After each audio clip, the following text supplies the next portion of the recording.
UAW going to General Motors' doorstep this morning, hand-delivering hundreds of letters from their members, many of whom will be affected by the plant set to close. 7 Action News reporter Matthew Smith is live. And Matt, the UAW wasn't subtle. No, not subtle at all, Glenda. In fact, I think that they're writing their own story here when it comes down to it, because they hired a Santa Claus to hand deliver more than 4,000 letters written by UAW members, their families, and their friends. And in this story, well, if they're the children getting their gifts delivered, or hopefully getting that, I guess that means they're calling General Motors the Grinch. It seems to me it's just plain greed.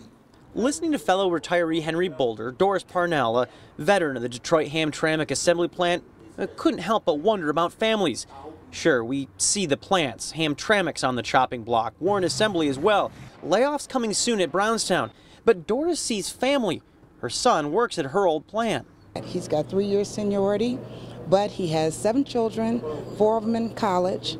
3 of them are still in high school, and his youngest son is getting ready to graduate high school. Do you think ultimately that this is going to make a change? Do you think that this will affect that? We don't know, but we're hoping. We're hoping for everybody, because this is devastating.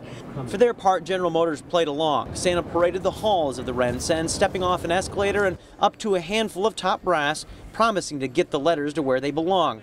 Telling me after the fact by email, quote, "Our focus is on our employees, and as we have said, we are working very hard on providing job opportunities for impacted employees interested in working at other GM plants," end quote. For some workers, though, that means leaving the state for work. A tough sell for these folks. Parnell said once upon a time when Barra was her boss at Hamtramck, they were family. Now she's asking her not to break up her son's family. This is your family. We've been there. Things that you've come to us and asked us to do, we've done what we were supposed to do. One thing is for certain, that this is not going to be settled tonight. This isn't something that you're just going to rip off a Band-Aid and know the answer to. Negotiations will continue, and in some cases, some pleas will continue as well. We're outside the GM RenCen tonight. Matthew Smith, 7 Action News. Matthew, thank you for the live report there.